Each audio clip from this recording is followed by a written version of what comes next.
All right, friends, welcome back for another creative update. This is for May and June of 2021. It feels like these 2 months have just sped by, and I'm excited to kind of peek under the hood with you and do a self-assessment and evaluation of how I'm doing in my memory keeping. So what you're looking at here is my Creative Life Hub in Trello. And first we're going to pop under May and see how I did there. And what I'll be doing here is kind of going through the big picture, what I've gotten done, what I've not gotten done, and then we'll look into more detail of what that progress actually looks like.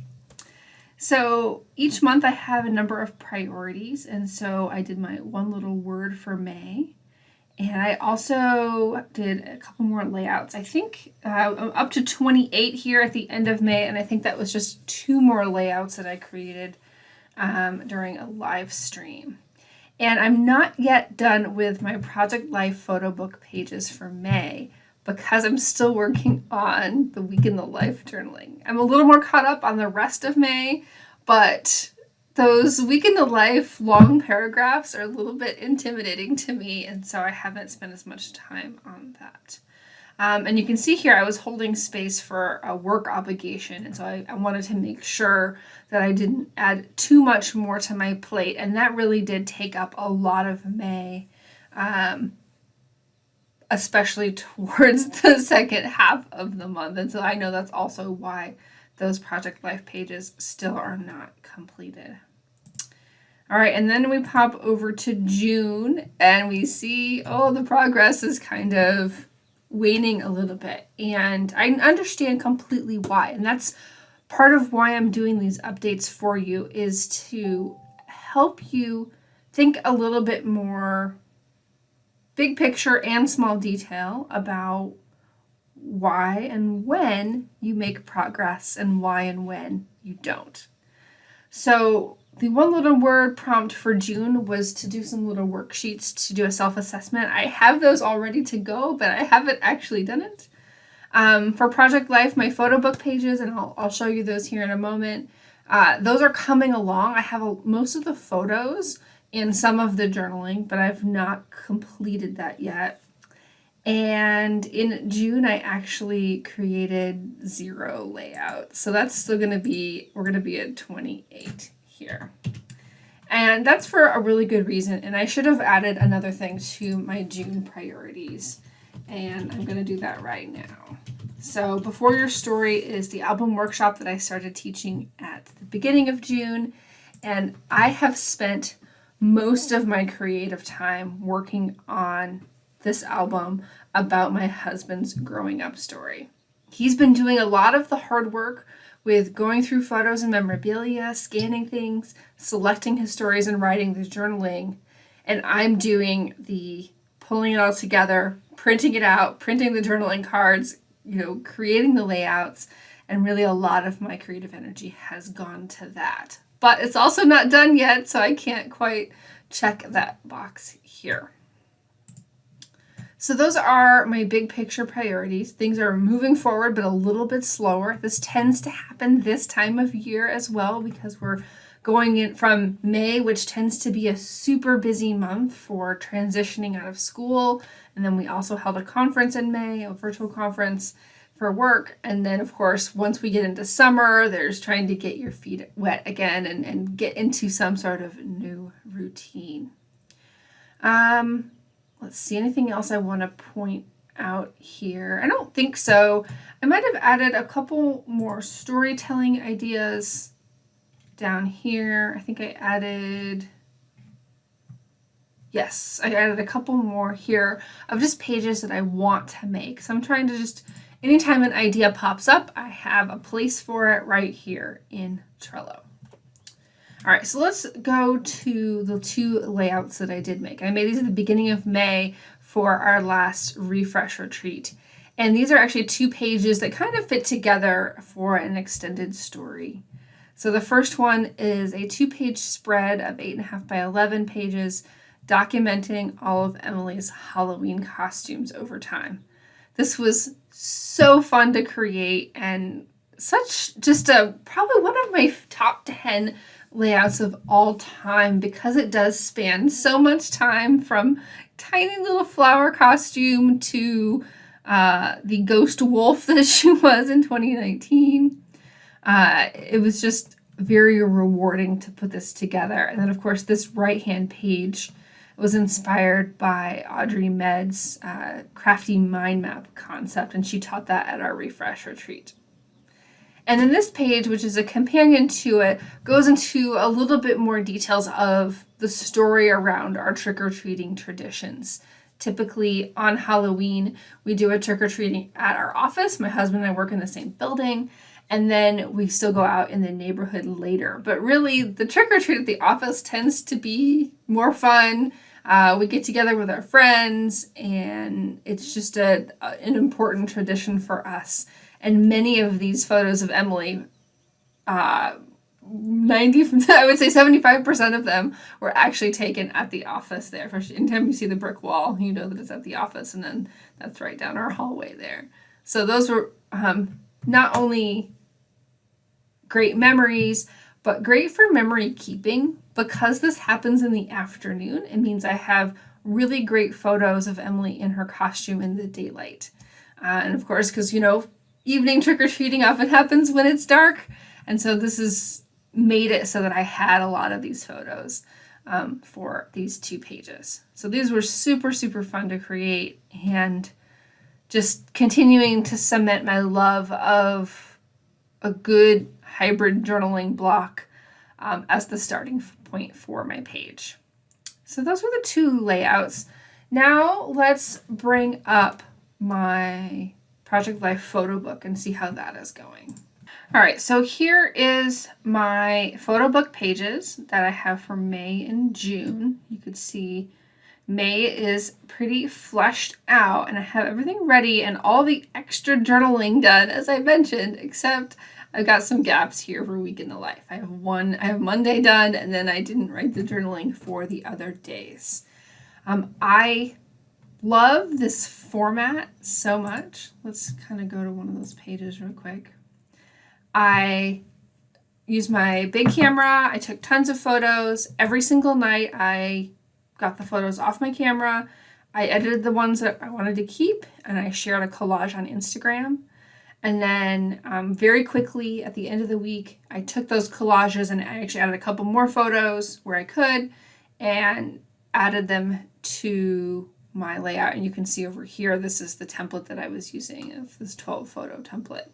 So it was super easy to get those photos. Now, I really just wish I'd taken the time when I posted the collage to Instagram to go ahead and write a longer caption, because I think it would have taken not that much time in the moment, and I would have had the journaling done.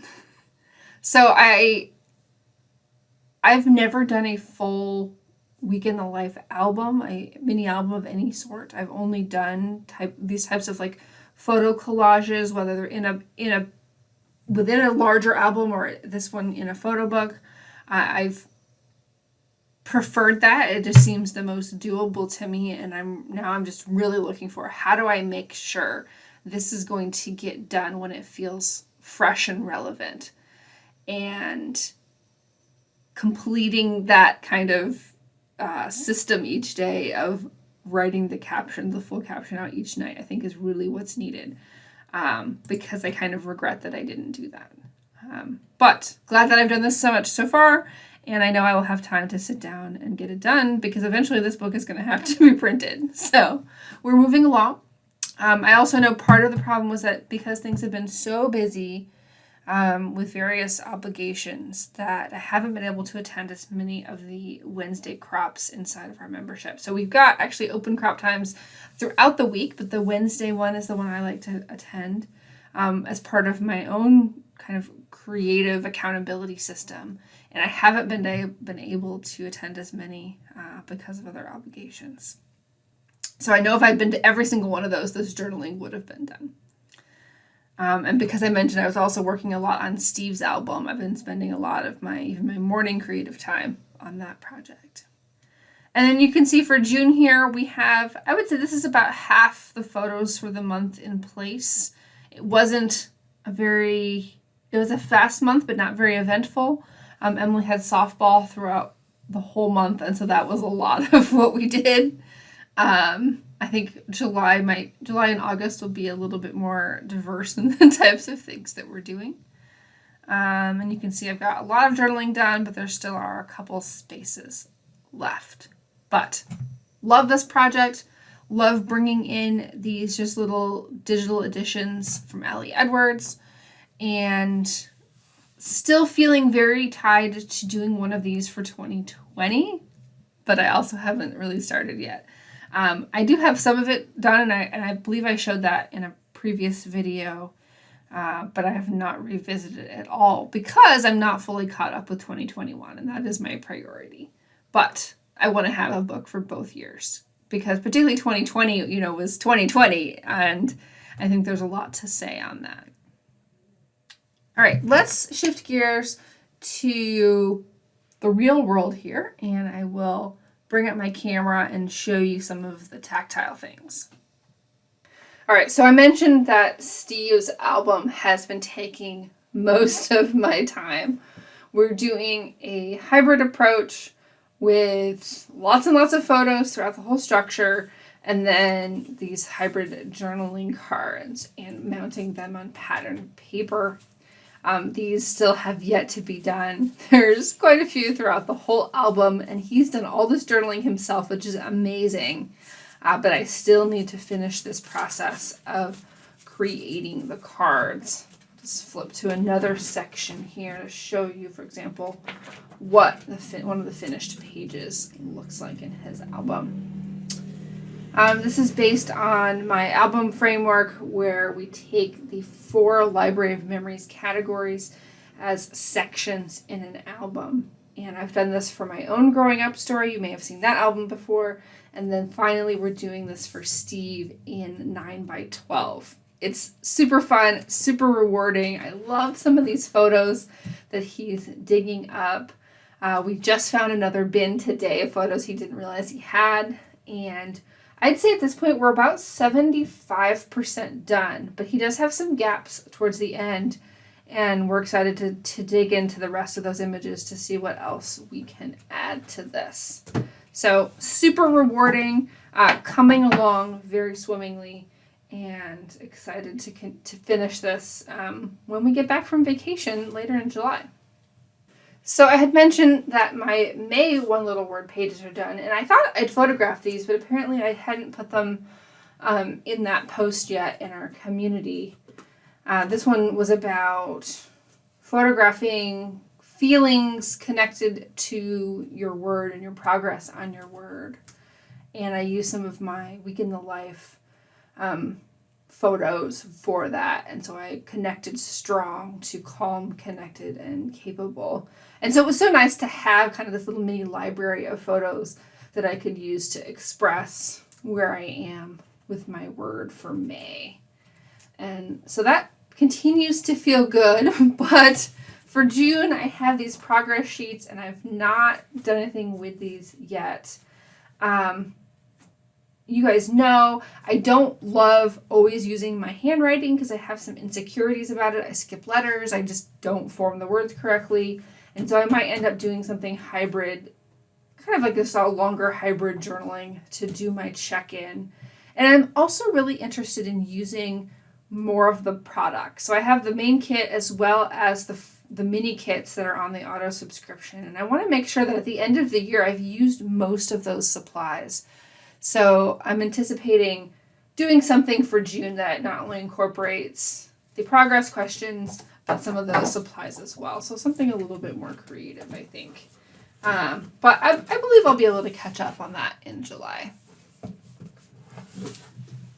One of the other projects that I've been playing with mostly during my good crafting morning time, previously known as coffee and crafting time, and I will link the Instagram post where I explain all that in the description box for this video.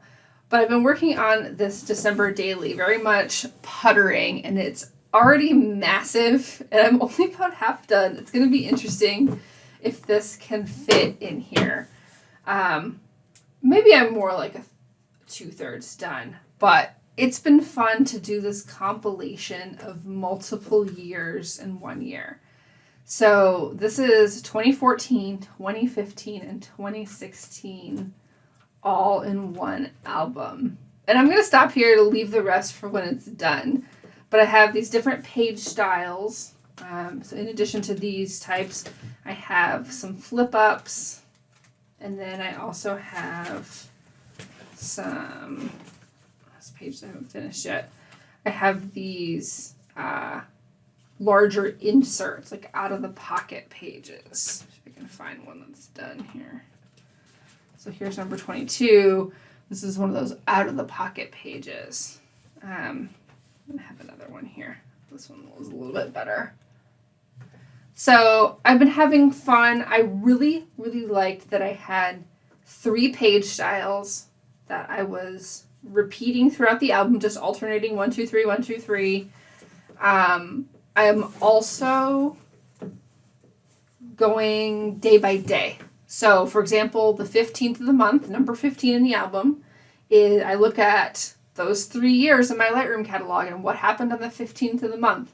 And then I pick 1 to 3 stories to document in the album. And so that's a really effective way. I'm doing some pre-decision making, giving it some boundaries so that so that's why so much of this has already been done. And so I want to also hopefully try to wrap this up in July. I'm feeling really optimistic about July, but I know how much I want to get this done, and I know that it's also Scrappy Christmas in July. Tracy Fox, this little initiative that we do every year, and so this is the time to really dig in and finish this one up. One of the outstanding questions that I have for myself is, how do I want to approach December this year? Do I want to do some sort of album again? Now that I've learned even more about what makes this project finishable for me? Or do I want to just put those photos in my photo book and call it done and feel good about it and then move on to another project? So we'll see. I have until what? We have until December, until September to make that decision.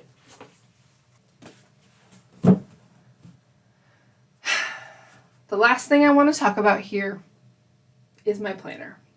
This is an interesting, sticky situation. Okay, so to recap, I started using Hobonichi Weeks in 2020 for the second half of the year.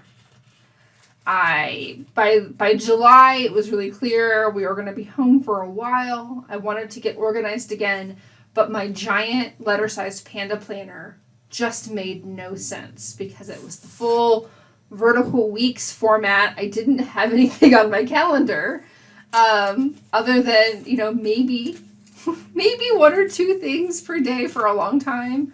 It was a big day if there were 3 things, and I mostly just had tasks. So this was the perfect planner at the perfect time. The stickers really kind of helped captivate some creative energy that I needed, helped me feel more like myself again, especially last year. And so to me, there was no question that I was going to continue with the weeks format this year. And it's gone really well, but then my calendar started getting a little bit busier and a little bit busier. And as we were approaching the middle of the year, I realized there's so many stickers in here. And let's see if we get this to focus. The binding has broken. It's starting to come apart. And so that was one of the questions that I had, and you can see this is how well it stays closed, is how well does this work with all of those stickers? This is the Sneaker Weeks, and this one has more journaling in the back because I've been using it for a sporadic journal. I've really enjoyed doing that and enjoyed having the space. My main complaint on it, though, was that my hand tends to cramp in general, and with this narrow space, it was even a little bit harder. And so I kind of had been eyeing a larger size for my journaling. But then when I realized that at 6 months, the binding was breaking, there was no way I was going to get through a full year of this planner and not have pages start to fall out and be a big mess. So I had some Amazon credit and I was able to pick this up for free.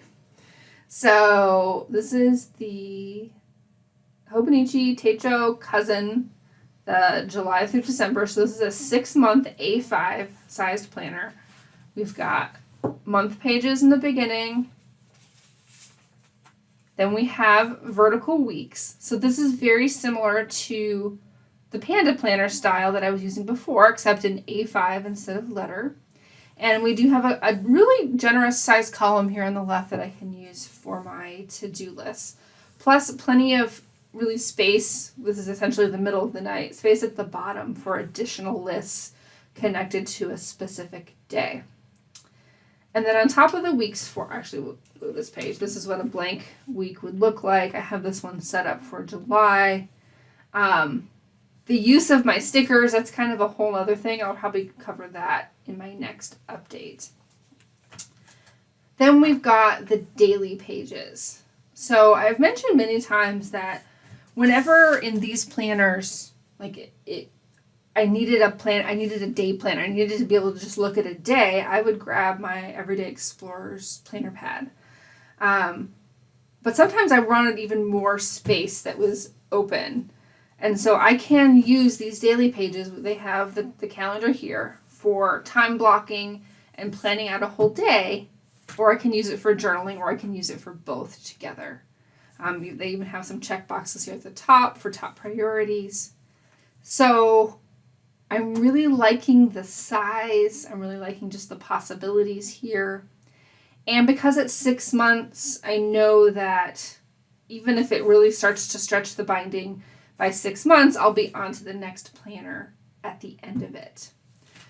They also do have, let's see here, I mentioned this in a podcast episode, how I was uncomfortable with shorter term planners because I didn't have a place to put those future dates. Now, I am keeping most of my dates on a digital calendar these days, but the planner has this future calendar in here as well, which is really nice to be able to jot things down that go beyond your existing planner. So I'm experimenting with this. I've gone through 1 week now. It wasn't a very super busy week. I've been getting ready to travel and try to get all the things done.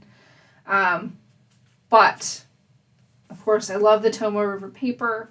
I love still including stickers. It's still fun for me, and I just want to kind of continue to evolve my productivity, particularly as my schedule is filling up again. So that is my next 6 months experiment, and I will continue to let you know how it's going to go. And with that, I think that's the end of the video. Thank you so much for watching. Let me know if you have any questions, and I wish you all the best with your own creative journey in the months ahead.